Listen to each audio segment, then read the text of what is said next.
Right, good day everyone. I hope you're doing great today. So I wanted today to discuss with you the change management subject out of the BIM guide. And just one of these topics that really fancies me because it's an intrinsic part of my day-to-day work. And again, if you have really dealt with me in the past as a client or even one of our internal teams, you would know that I can be quite stringent when it comes to applying the principles of change management. And I have good reasons for that.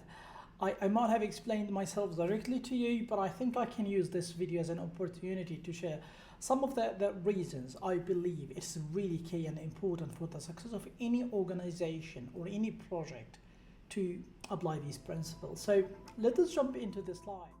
All right, so project management, change control. Today's part from the project management preparation course, I will only talk about the change control, the concepts that govern change control, and why it actually matters to think about such principles when applying changes to your project. Performing integrated change control. The word integrated change control is really key when you think about any changes you make to your environment.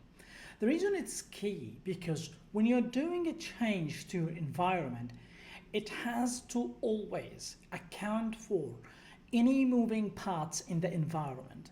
That's one of the most important pieces about doing changes, but unfortunately, that kind of mindset is not always there when people are asking for changes.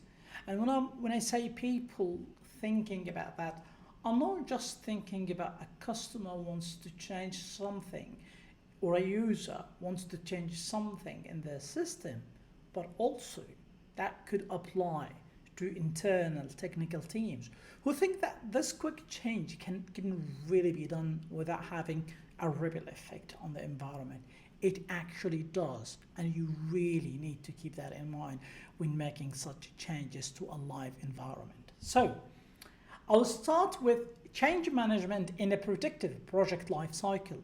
And I'm sure if you are familiar with the project management concepts, you would understand that a predictive life cycle project is quite different from an agile project life cycle, because with predictive projects, you have already set the ground for all the changes that you are about to commence or work with before even starting the project. So you have a very defined scope of changes or work that needs to be done. Any change to the work that you have scoped for can be quite challenging and sometimes catastrophic. That's why change management comes into play. It's important when you make such changes that you always keep them integrated part of your project. That means you account for cost, you account for time, you account for resources and material if that applies to your industry. All these things has to be accounted for and catered for very well when you deviate from a scope in a predictive project life cycle. That can be quite different though when you are working in an agile project. And when it comes to change management in an agile project life cycle, I gotta say it is quite safe to claim that in agile project life cycle, change management is not as enforceable. The principles are not as enforceable as they are in a predictive project life cycle. But that becomes very interesting when you operate in a hybrid environment, where your primary framework is agile, but you do chunks of work in the form of predictive life cycles. And I actually do that a lot. When I work with clients, probably for planning out their yearly plan, I can be quite flexible in planning. I can be quite agile, while planning out for quarter four upgrades and upgrading a certain ancillary application, because I know that this version of the application will not be available until quarter four of the year. And quarter four of the product will not be, our product as an organization will not be there. Sorry, quarter three will not match quarter four for that product. So I can make these alignments, I can be quite flexible based on lessons learned from applying changes in non-production environments or from previous experience with other clients. So the fact that while you are operating in an agile environment does not preclude the fact that you would do predictive project management as well. And when you are doing project management, these standards and this constraint kicks in. It's really important and very key to your success when you are operating in a predictive project lifecycle mode, to make sure that these changes are applied in alliance with the principles of change management. Perceived tiny additions and moving parts of a project can be quite dangerous, and be very careful when you state that this is just a tiny piece of code change. This is just a simple grant on a procedure, or actually granting or naming a synonym on a database, or making those little tiny things, or even removing a little bit of strip of a window, in an architectural project. Doing these minor changes can be quite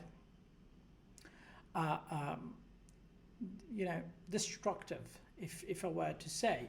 Depending on your experience, of course, you can quickly identify if this is actually a standard change, or is it an emergency change, or is it just normal change. And usually only normal changes where these kind of principles kicks in.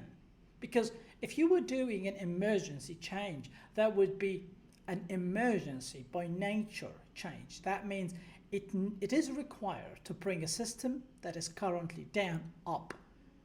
All right. A standard change is a change that you have been doing for years, and you know very well that this change is a very well calculated risk. It's actually zero risk, because it has absolutely no impact. It doesn't have that ripple effect on your environment.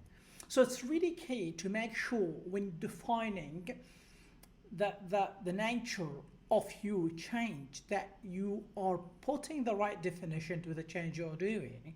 So if it was a standard, you know that it is standard, it's not going to touch any area of the environment except that external part. It has absolutely no ripple effect on the system. All right, if you haven't done it in the past, it cannot be called a standard change, because sometimes you cannot really calculate all the risks resulting from applying that change on an environment. If it was an emergency change on a system that's already down, you know that the system is down already. You need to do something. You need to act to bring it up. All right, the building is collapsing. You need to do something very quick to save the building from collapsing. The system is down. You need to bring it up. You need to do something to bring the project back on track. But when you are doing normal changes in normal circumstances, you cannot just call a change that you have not defined as standard or emergency change as a normal change. These can have very catastrophic ripple effects, even the tiniest one of them. And I've seen that myself. I'm sure you have seen so. And that little piece of a change at later stage of the project or prior to a very important event that relies on your system availability destroys everything. So be very careful. Integrated change control is a monitoring and controlling process, and we are going to talk about in the next slide. Actually, we will be talking here about change control board, and I will talk about that at the very end. But I just wanted to talk about gold plating, scope and scope creep before I jump into change control. While discussing previously that normally changes is where the principles of the stringent aspects of controls related to change management kicks in, there are gray areas. And those gray areas sometimes are done like what we can see in gold plating, done with very good intentions, but can also have bad effect. Not necessarily catastrophic effects, but can also be bad to your system or your project in general. Gold plating happens when the project team adds extra features that were not part of the original scope, usually freebies for the client. Sounds good, right? But actually not. And the reason gold plating is not a very great exercise to adopt is because when you do gold plating, first of all, you run into the risk that you break things. One. Two, you actually might end up setting the bar very high for yourself. So in the future, deviating from the original scope of your project can be something that the customer always asks for. So you have prejudiced yourself here, or you actually do it because you want to cover up a mistake you have done in the project, just to make it look nice. Again, that's not a good act. You need to be very honest with your client, and if you face any problem, don't gold plate it. Just be honest upfront with them. Share with them the problem that you are facing, and most likely they will be very understanding and work with you to fix the problem. So yeah, gold plating, no. Scope creep, that's even worse. Scope creep can be called sometimes project poison, and the reason it's called project poison because it's that again. That's pretty much what we have been speaking about in the previous slide. Tiny requests that can quickly turn into uncontrolled change that can have catastrophic effects. So scope creep, that things that could happen at the beginning, end, or even in the middle of your project that deviates from the scope of your project and turn into uncontrolled chaos without documentation, can affect your system, resources, and material if you were operating in certain industries. That's why change control pod is really key when you are trying to apply normal changes. In normal circumstances, if you have the opportunity to get your change revised, assessed, and reviewed by experts, always do that.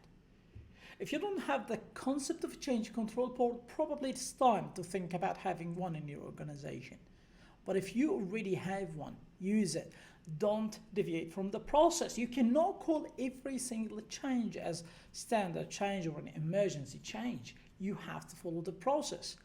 And the great thing about following the change control pod process, it allows you to have your change, reviewed by multiple eyes. People who are not really in a hurry to get the work done have no reason to get something wrong into the system, and also have the knowledge that will allow you to make a final determination and get directions and follow standards when you are applying your changes.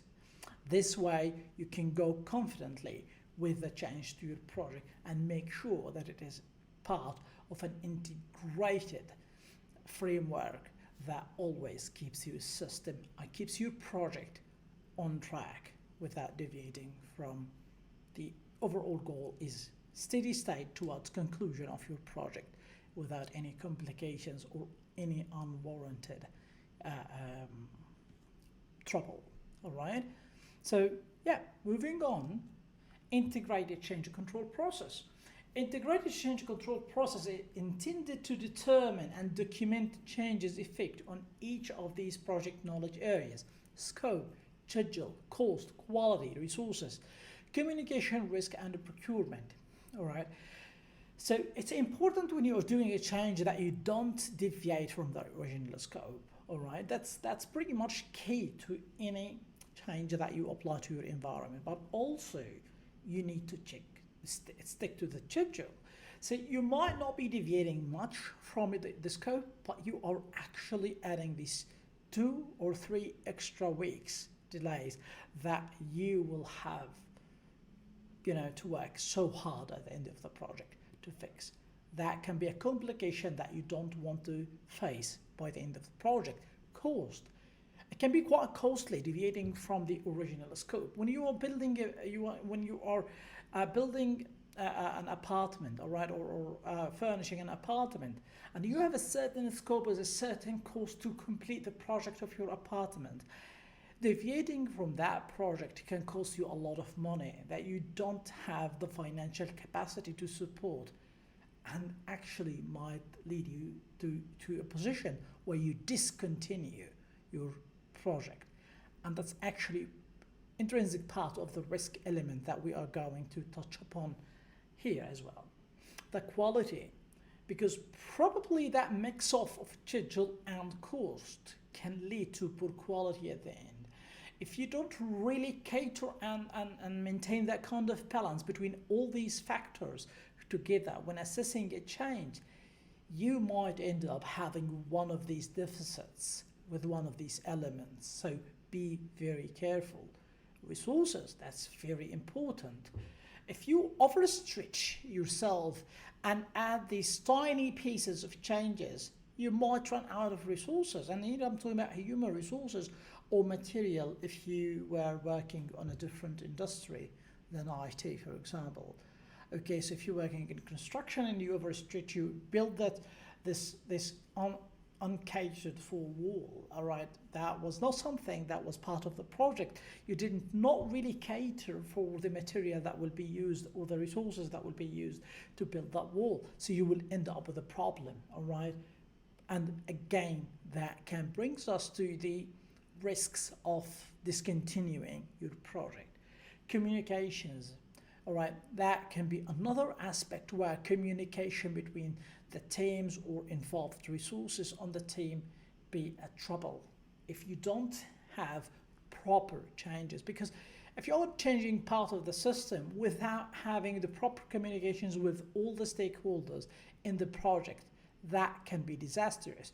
You are changing part or changing pace, but others are changing something that can actually depend on or even connected to what you are doing in some area of the system or the project. That can be catastrophic as well. So the balance of all the above is actually the risk, and I'm sure I've touched upon the risk element in each one of these components above.